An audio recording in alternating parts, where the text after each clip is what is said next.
Arnaud Montebourg appelle François Hollande à reprendre une partie des idées de Jean-Pierre Chevènement. Mais le créneau est un peu surencombré, c'est-à-dire qu'il y a tout à la fois le créneau des souverainistes, il y a Marine Le Pen, de la droite à la gauche.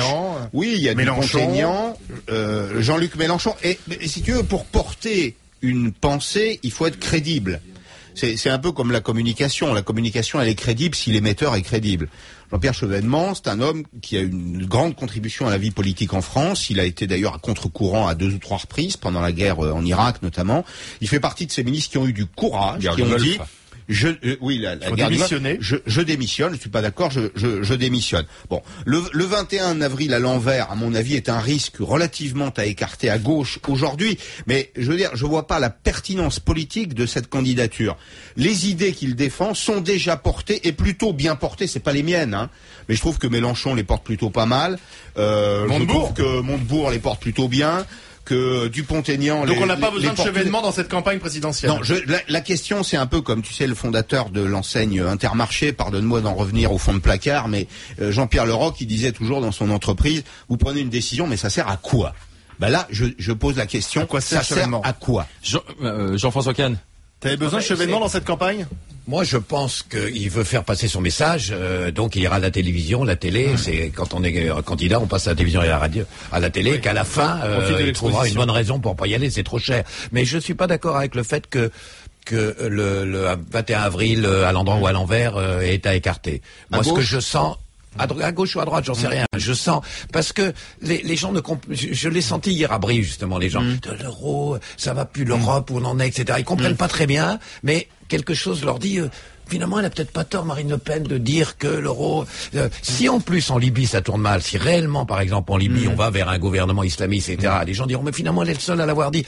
Je pense qu'il y a un véritable danger. Donc, l'idée de Chevènement, qui est d'essayer de faire passer ce message-là, autrement qu'à travers les ondes du Front National, peut se défendre. J'ajoute un tout petit élément, c'est que j'ai senti, je sais pas si tu l'as senti en discutant avec les gens, c'est que on leur dit aux gens, il faut un saut fédéral. La solution, c'est un saut fédéral. Il y a des gens qui sont pour et contre. D'ailleurs, on peut se poser une question, c'est que tous les médias, moi y compris, je me mets dedans. Tous les commentateurs des médias, tous les gens qui donnent leur avis sont plutôt pour le saut fédéral. Or, il y a au moins la moitié des Français qui soient contre. Faut quand même se poser. Les Français qui sont contre et la Grèce, oui. Donc faut se poser quand même un problème. Tu sais ce que j'ai senti, moi, Jean-François? Je vais le dire très clairement. Et pourtant, il y avait du monde. Oui. Des gens qui viennent, on n'aurait pas vu ça il y a 10 ans, qui viennent, tu parles avec d'autres, il y a beaucoup de monde, il y a des témoins autour, et des gens qui te disent, moi, je vote pour le Front National, et je n'en ai pas honte. Oui. Je porte ce vote. C'est pour ça que je dis ça. C'est là-dessus qu'il y a un mouvement extrêmement fort. Non, mais je voulais simplement ajouter que si on dit aux gens, faut un saut fédéral, admettons qu'ils finissent par être convaincus de ça, mais qu'il n'y a pas démocratisation des institutions européennes. C'est-à-dire, on leur dit, c'est plus nous qui déciderons notre budget, c'est plus nous qui déciderons notre politique économique. Donc nos chambres, nos parlements élus ne joueront plus le rôle pour lequel ils ont été élus. Mais qu'il n'y aura pas une institution démocratique pour les remplacer, que le Parlement européen n'a absolument aucun pouvoir législatif. Dans ce cas-là, ça va péter. Dans ce cas-là, ça va exploser. C'est pas possible. Il peut pas y avoir un aéropage de technocrates qui décident pour tout le monde sans qu'il y ait un contre-pouvoir démocratique. C'est impossible. Regardez leur réaction. Ça, je sais pas si tu l'as senti aussi, mais la réaction unanime au référendum grec. Oui. Ah, ils veulent faire un référendum, demander leur avis au peuple, c'est un scandale. Attends, les gens, ils comprennent pas. Ils commencent, c'est un scandale de demander l'avis au peuple. Ça crée un malaise terrible. Tu as pas senti ça? Si, aussi. Moi, je suis d'accord avec votre analyse politique, mais pour moi, la candidature de Chevènement à 72 ans pour la présidentielle, c'est le symptôme de la maladie de notre vie politique française, où on voit constamment les mêmes. Moi, quand j'ai entendu ces candidatures, j'ai pensé à Dalida, je veux mourir sur scène. Pour moi, c'était exactement ça. Il est temps que la classe politique française... tout à fait, très bien. Qui témoigne dans les églises, c'est très très bien, mais qui s'arrête là. Un petit mail, tant que la politique sera considérée par ceux qui la font comme un métier, c'est Franck qui m'écrit ça sur internet. Ça, je le dis toujours. Eh bien, il y aura toujours des chevènements. Il faut que la politique soit une parenthèse dans la vie d'un homme et que tous les mandats soient limités à 2.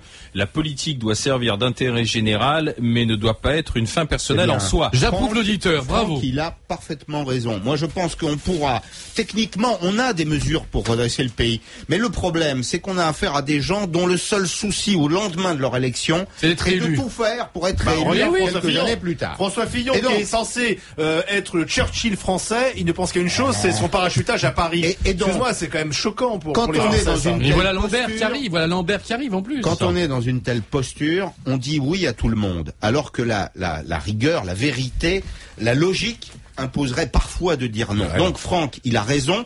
Pour changer notre société, changeons d'abord les hommes et le mode de professionnels. Mais fonctionnement. ni à droite ni à gauche ils ne veulent. Ni à J'ai droite fait- ni à gauche ils ne veulent. J'ai fait un travail, moi, sur les débats parlementaires du 19e siècle, en particulier un débat sur le droit au travail, de 1840.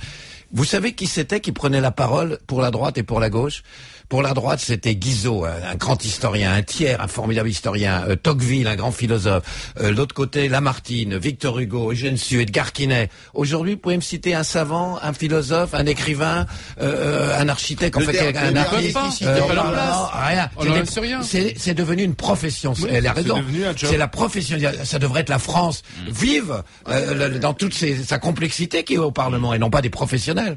Et puis un dernier mail sur internet rmc.fr, c'est du côté du Jura, c'est Ahmed qui nous écoute et il m'envoie cette petite réflexion sur rmc.fr. À un certain âge, me dit-il, on ferait mieux de bichonner sa prostate que de se présenter à la présidence. C'est pas gentil, Écrit ça. le C'est pas Jurassien gentil, c'est Ahmed méchant. sur internet C'est pas rmc.fr. sympa pour la prostate. Une mais dernière pour la réflexion France, si. par mail en disant je comprends tout à fait Chevènement. Aujourd'hui, les idées qu'il porte et que portent bon nombre d'autres personnes ne sont pas représentées par la politique. On est dans la pensée unique. Jean-Pierre Chevènement, comme il le dit lui-même, poursuit Lucie, veut faire bouger les lignes, donc simplement que les idées soient entendues. Si Jean-Pierre Chevènement doit aller jusqu'au bout, je le soutiens. Non mais il a raison, c'est-à-dire que le vrai clivage aujourd'hui, il n'est plus à l'intérieur, il est plus entre la gauche et la droite, il est à l'intérieur de la droite et de la gauche sur l'Europe.